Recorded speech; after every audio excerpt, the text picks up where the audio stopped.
Hello বন্ধুরা, আপনারা কি টাকা জমানোর জন্য একটি নিরাপদ ও বিশ্বস্ত জায়গা খুঁজছেন?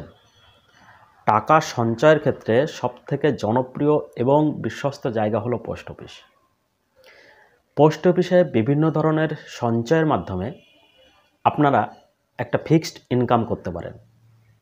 আজকের ভিডিওতে আমরা জানব যে পোস্ট অফিসে কতগুলি স্কিমে আপনারা টাকা জমা করতে পারেন। তো চলুন শুরু করা যাক।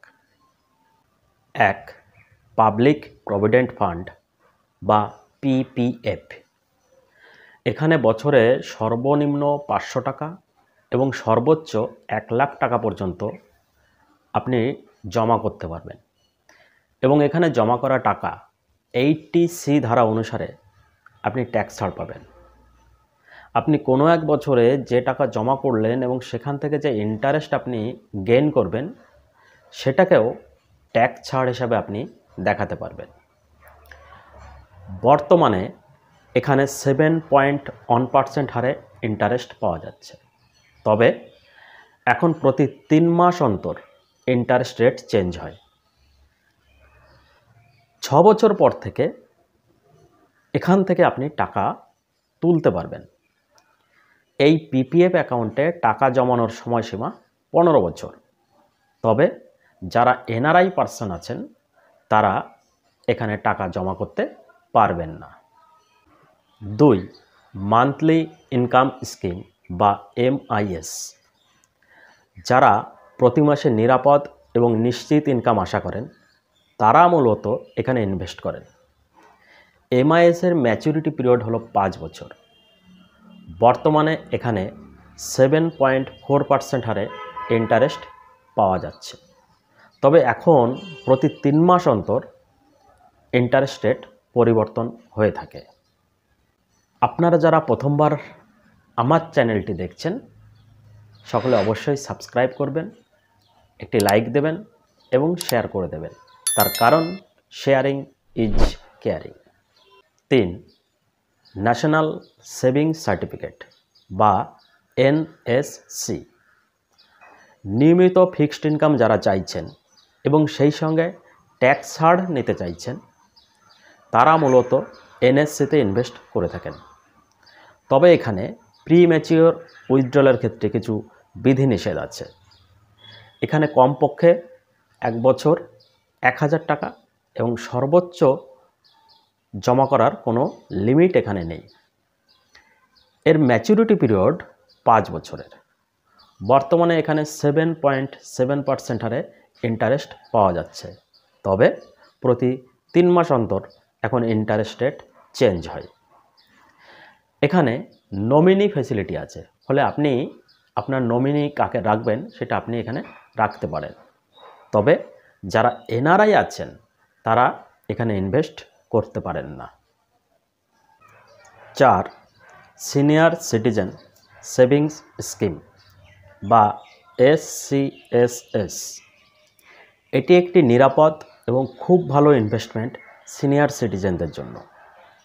এখানে যাদের বয়স 60 বছর হয়ে গেছে তারা অ্যাকাউন্ট খুলতে পারেন, তবে সিঙ্গেল বা জয়েন্টলি যৌথভাবে অ্যাকাউন্ট খোলা যেতে পারে। যারা এনআরআই আছেন তারা এখানে অ্যাকাউন্ট খুলতে পারেন না। এই অ্যাকাউন্টে সর্বোচ্চ 15 লাখ টাকা পর্যন্ত আপনি জমা করতে পারেন। প্রি ম্যাচিওর ক্লোজের ক্ষেত্রে এখানে সুবিধা রয়েছে, তবে সেটা অ্যাকাউন্ট খোলার 3 বছর পর থেকে।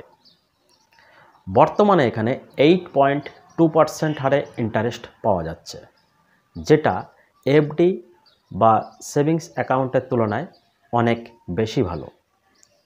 এই স্কিমে আপনি নমিনি রাখতে পারেন এবং এখানে আপনি যে টাকা ইনভেস্ট করবেন সেটা 80C ধারা অনুসারে আপনি ট্যাক্স ছাড় হিসাবে দেখাতে পারবেন।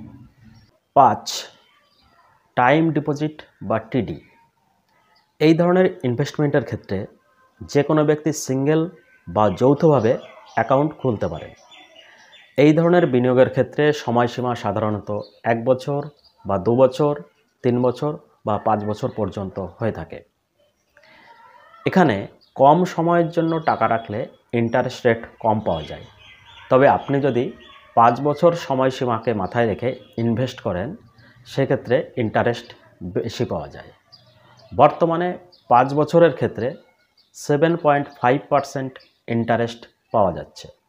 তবে প্রতি 3 মাস অন্তর এই ইন্টারেস্ট রেট এখন চেঞ্জ হয়। 6. রেকারিং ডিপোজিট বা আরডি। রেকারিং ডিপোজিটের ক্ষেত্রে অ্যাকাউন্টটি একার নামে বা যৌথভাবে আপনারা খুলতে পারেন। বর্তমানে এখানে 6.7% হারে ইন্টারেস্ট পাওয়া যাচ্ছে। এখানে আংশিক উইথড্রল ফ্যাসিলিটি রয়েছে। কেউ যদি নির্দিষ্ট সময়ের আগে এই ধরনের অ্যাকাউন্ট বন্ধ করতে চান, সেটাও করা যায়। তবে অ্যাকাউন্ট খোলার 3 বছর পর থেকে এটি করা যায়। 7. Saving account. এই ধরনের অ্যাকাউন্ট যে কোনো ব্যক্তি খুলতে পারেন। বর্তমানে এখানে 4% হারে সিম্পল ইন্টারেস্ট পাওয়া যায় এবং এখানে চেক ফ্যাসিলিটি আছে। তো বন্ধুরা, আপনারা যারা প্রথমবার আমার চ্যানেলটি দেখছেন, সকলে অবশ্যই একটি লাইক দিয়ে দেবেন, সাবস্ক্রাইব করবেন এবং শেয়ার করে দেবেন। আমার এই চ্যানেলে মিউচুয়াল ফান্ড নিয়ে ক্রমাগত আমি ভিডিও আপলোড করে থাকি। ফলে আপনারা যারা মিউচুয়াল ফান্ডে আগ্রহ প্রকাশ করেন বা মিউচুয়াল ফান্ড সম্পর্কিত বিষয় জানতে চান, তারা আমার চ্যানেলে মিউচুয়াল ফান্ড সম্পর্কিত ভিডিও পেয়ে যাবেন।